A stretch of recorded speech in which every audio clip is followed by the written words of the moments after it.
దీని కథ ఏంది, దీని వ్యవహారం ఏందంటే కేవలం ఈడబ్ల్యూఎస్ ను రక్షించుకోవడానికి వేసినటువంటి ఎత్తు మాత్రమే. సహజంగానే ముఖ్యమంత్రి గారు మనలాంటి వాళ్ళు పక్కన ఉండొద్దని కోరుకుంటాడు. ఎందుకు? తీన్మార్ మల్లన్న కాంగ్రెస్ పార్టీలో ఉండి ఓపెన్ గా జరిగినటువంటి అన్యాయాన్ని ప్రశ్నిస్తా ఉంటే ఆయనకు శవనం పట్టది. నేనే కదా ఈడబ్ల్యూఎస్ కోటా అన్యాయంగా 6.98% ఉన్నటువంటి వాళ్లకు 10% రిజర్వేషన్ ఇస్తురని నేనే 4 సార్లు రిప్రజెంటేషన్ ఇచ్చిన. మీకు అది తెలియనట్టుగా మీరు యాక్టింగ్ చేసి మీరు ప్రవర్తించేటువంటి తీరు చాలా జుగుప్సాకరంగా ఉంటుంది. మీకు తెలియదా ఈడబ్ల్యూఎస్ కోటా ఎట్లా ఇంప్లిమెంట్ చేస్తున్నారో? ఇలా 160% ఉన్నటువంటి బీసీలకు 27% రిజర్వేషన్, 10% లేనటువంటి అగ్రవర్ణాలకు 10% రిజర్వేషన్ ఇస్తే ఈ అన్యాయాన్ని ప్రశ్నించడం బీసీగా, బీసీల రక్తం పంచుకొని పెట్టిన బిడ్డగా నా హక్కు, అది నేను మాట్లాడతా. ఇలా నీ వర్గాల రక్షణ కోసం నువ్వు సమగ్ర కుటుంబ సర్వే ఏది మొన్న చేసిన సర్వేని అడ్డం పెట్టుకున్నావు కదా, మరి నా వర్గాల హక్కుల కోసం, నా వర్గాల రిజర్వేషన్ల కోసం నేను కూడా మాట్లాడతా కదా. అదే చేసిన నేను. ఇవాళ కాంగ్రెస్ పార్టీని కాపాడాలంటే, కాంగ్రెస్ పార్టీని రక్షించాలంటే ప్రజల్లో క్లారిటీ ఉండాలి. మనం సర్వే చేస్తే 90 ఏళ్ల తర్వాత సర్వే చేసినా మీరు చెప్తే సప్పట్లు కొట్టేటోడు లేడు, పాలాభిషేకం చేసినోడు లేడు. నీకు బీసీ వర్గాలు ఎవరు నమ్మలే. పైగా మొన్న మాట్లాడి నన్ను దోషిగా నిలబెట్టిరు, విలన్ చేసిరంటే విలనే అంటారు. ఆ విషయంలో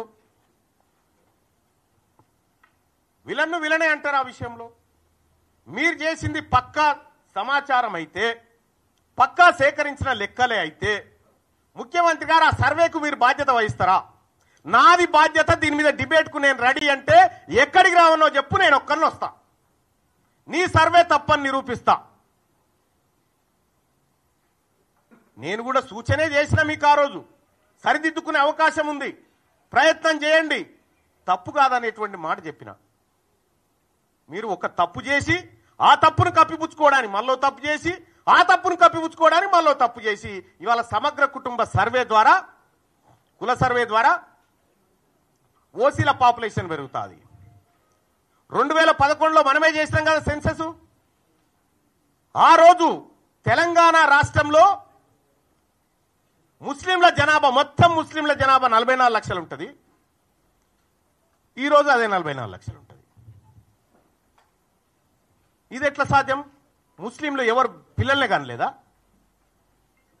మధ్యలో సమగ్ర కుటుంబ సర్వే వదిలేద్దాం, కేసీఆర్ చేసింది. మన సర్వేలే కంపేర్ చేస్తేనే ఇక్కడ పొంతం లేదు కదా. మరి అటువంటప్పుడు ముఖ్యమంత్రి గారు, మీరు బాధ్యతాయుతమైనటువంటి పదవిలో ఉన్నారు. ఈ బీసీలకు న్యాయం జరిగే విషయంలో ఏమైనా పొరపాట్లు జరిగితే మళ్ళీ సరిదిద్దుకోండి అని చెప్పి సూచన చేస్తా ఉన్నాము. మళ్ళీ సరిదిద్దుకుంటే తప్పేమీ కాదు. ఇవాళ తీన్మార్ మల్లన్న సర్వేని వ్యతిరేకించిందంటే నేను ఒకే ఒక్క కారణం అని చేరేటప్పుడు కూడా చెప్పినా, మా తలలను లెక్క పెడతా అంటుండు, క్యాస్ట్ సెన్సస్ చేస్తా ఉంటుండు, మాకు 42% రిజర్వేషన్ ఇస్తా అంటుండు రాహుల్ గాంధీ గారు అని చేరినాం. ఆయన ఆలోచన మేరకు, రేవంత్ రెడ్డి గారు పిలుపు మేరకు కాదు కదా నేను చేరింది, ఆయన ఆలోచన మేరకు చేరినాం. అదే నాయకుడు రాహుల్ గాంధీ గారు పార్లమెంట్ లో మొన్న మాట్లాడుకుంటూ, ఓ బీసీ నాయకులారా, బీసీ ఎంపీలారా, మీకు అన్యాయం జరుగుతుంటే మీరు మాట్లాడరా అని చెప్పిండు. మరి ఆయన చెప్పిందే నేను చేస్తా ఉన్నా, ఆయన చెప్పిందే నేను చేస్తా ఉన్నా. చేస్తున్నటువంటి సందర్భంలో బీసీ ఉద్యమం బలపడతా ఉంది, బీసీలందరూ ఐక్యం చేస్తా ఉన్నారు, దీన్ని ఎట్లయినా అణచివేయాలనేటువంటి ఒక కార్యక్రమం చేస్తా ఉన్నారు. ఈ చరిత్ర ఇటువంటి ఓళ్ళని కొన్ని వందల మందిని చూసింది ఈ గడ్డ, ఈ నేల. అందరం ఎంతకాలం భూమి మీద బతకడానికి రాలే. ఇవాళ మనం ఒక పని చేస్తే తరతరాలు గుర్తుండాలి. గా బీపీ మండల్ గారు చేసిన పని, గా జయశంకర్ సార్ చేసిన పని, వాళ్ళు చేసిన పని తరతరాలు గుర్తుంటది. ఇప్పుడు మీరు పని చేస్తే మీ మంత్రులకే మీ పేరు యాదకొస్తలేదా? అందుకోసమే ముఖ్యమంత్రి గారు ఇది మిమ్మల్ని పరిపాలన చేయమని అప్పగించినటువంటి సందర్భంలో మీరు తీసుకున్న నిర్ణయం తప్పని చెప్పిన. తీన్మార్ మల్లన్న తగలబెట్టింది కులగణన సర్వే రిపోర్టు తగలబెట్టిన నేను. ఇలా తీన్మార్ మల్లన్న ఏం చేసిండో 2018లో 2011లో రాహుల్ గాంధీ గారు కూడా అదే చేశాడు. Manmohan Singh government UPA 2 government తీసుకొచ్చిన ఆర్డినెన్స్ చింపి చెత్తబుట్టలో బారేసిండు. ఇలా నేను చేసింది గదే. మన నాయకుడు రాహుల్ గాంధీ గారేమో మీరు నోరు విప్పండి మీకు అన్యాయం జరుగుతుంది అంటాడు. ఇక్కడనే మీరు నోరు ఇస్తా ఉన్నారు బీసీలై. ఇలా బీసీ నాయకులు మాట్లాడితే కోమటిరెడ్డి వెంకటరెడ్డి కోన్యాయం, రాజగోపాల్ రెడ్డి కోన్యాయం, వాళ్ళైతే చిన్నగానే తిట్టిరా నిన్ను. నేను మిమ్మల్ని అన్నది కూడా లేదు. మళ్ళా మీరు చేసిన కార్యక్రమాన్ని వ్యతిరేకించిన, ప్రభుత్వ నిర్ణయాన్ని వ్యతిరేకించిన.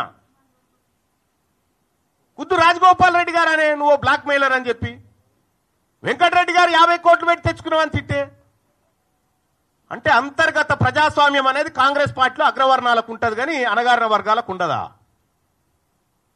ఇవాళ మీరు ఏం చేయదలుచుకున్నారు కాంగ్రెస్ పార్టీని? ఈ కాన్స్టిట్యూషన్ ఏం చెప్తా ఉంది? Constitution of all India Congress party constitution ఏం చెప్తా ఉంది? కనీసం ఎవడన్నా బుర్రులోడు ఉన్నాడా? చదువుకున్నాడా ఎవరన్నా? ఇందులో ప్రభుత్వ నిర్ణయాన్ని వ్యతిరేకిస్తే పార్టీ నిర్ణయాన్ని ధిక్కరించినట్టు అని ఎక్కడ ఉందా? చూపెట్టుర్రి. మీ ఇంటెన్షన్ ఏంటంటే బీసీ ఉద్యమాన్ని లేవకుండా చేయాలనేటువంటి మీ ఇంటెన్షన్ ఏదైతే ఉందో మీరు ఆ భ్రమలలోనే ఉండురి. ఇవాళ బీసీలంతా చైతన్యవంతమై మేము ముందుకు పోతా ఉన్నాం. అలాగే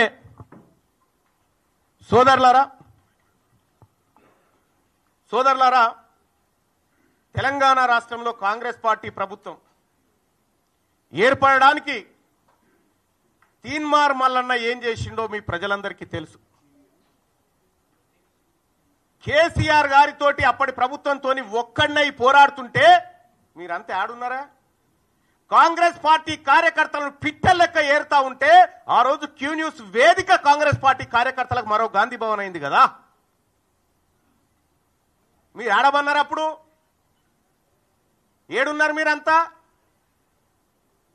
ఇవాళ తీన్మార్ మల్లన్న రెక్కల కష్టంతో నా ఒక్కందే కాదు, ఇంకా ఇగో ఇక్కడ కూర్చున్న రఘు, ఇంట్లో చాలా మంది జర్నలిస్టు మిత్రులు అలాగే మేధావి వర్గాలన్నీ కష్టపడితే ఇలా కాంగ్రెస్ పార్టీ అధికారంలోకి వచ్చింది. కాంగ్రెస్ పార్టీని ఏ ఒక్కరు అధికారం తేలే, అందులో నా పాత్ర కూడా ఉంది. నేను 45 నియోజకవర్గాల్లో తిరిగి క్యాంపెయిన్ చేస్తే 42 నియోజకవర్గాల్లో కాంగ్రెస్ పార్టీ గెలిచింది.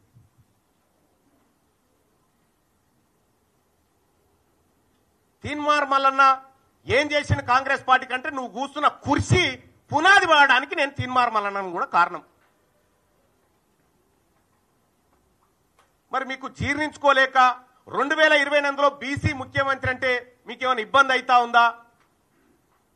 మీకు ఇబ్బంది అయితే మేమేం చేయలేం.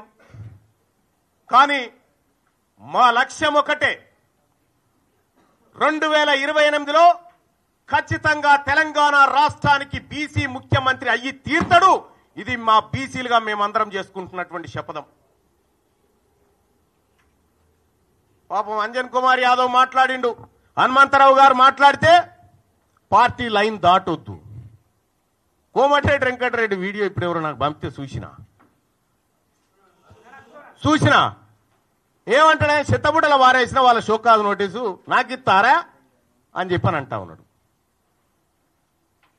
నేను చెప్తా ఉన్నా, మీ షోకాజ్ నోటీసులకు నేను రిప్లై ఇచ్చేంత, లేకపోతే మీ సస్పెన్షన్లకు భయపడేంత పిరికి రక్తంతో బుట్టలే నేను బీసీ ఓడిగా గర్జించే బిడగా పుట్టినా. ఇక్కడ